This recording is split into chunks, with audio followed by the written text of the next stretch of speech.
生活中难免会因为某些疾病或者熬夜上火，出现喉咙瘙痒症状，有时还会伴随着咳嗽出现，不仅影响了正常进食，有时候咳嗽严重，还对生活和工作造成影响。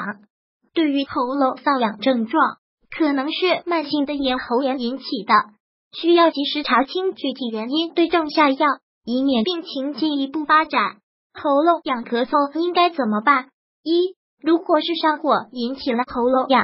伴随着咳嗽症状，可以多进食降火的食物，这种情况可以通过食物的调节慢慢恢复，不需要吃药，因为药物都具有副作用，可以根据自己的实际情况判断。许多人吃完烧烤、辛辣食物或者上火的食物后，就会出现这种情况，可以多喝绿豆汤、西瓜汁、雪梨汁、苦瓜汁等降火，同时还要注意多喝白开水。二、如果咽喉不适症状明显，或者咳嗽较为严重，可以准备一些胖大海或者金银花，对于喉咙发痒以及咳嗽症状有很大的改善效果。还可以配搭一些山楂片，加上适量的冰糖，然后煮成汤水之后服用，每天当做茶饮服用，不仅可以补充大量的水分，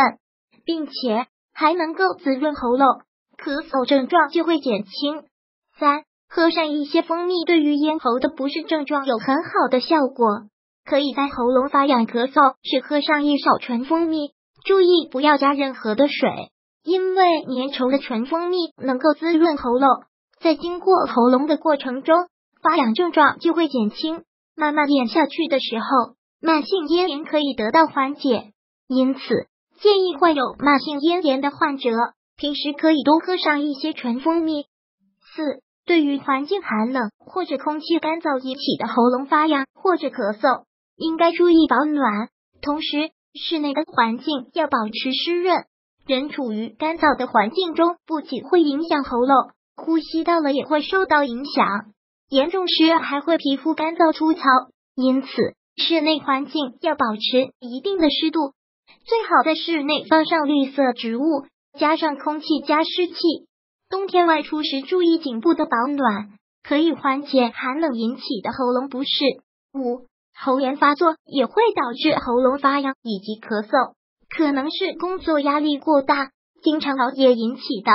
最好的检查之后配上一些消炎止咳的药物。如果喜欢本视频，请分享并订阅本频道，别忘了按赞哦。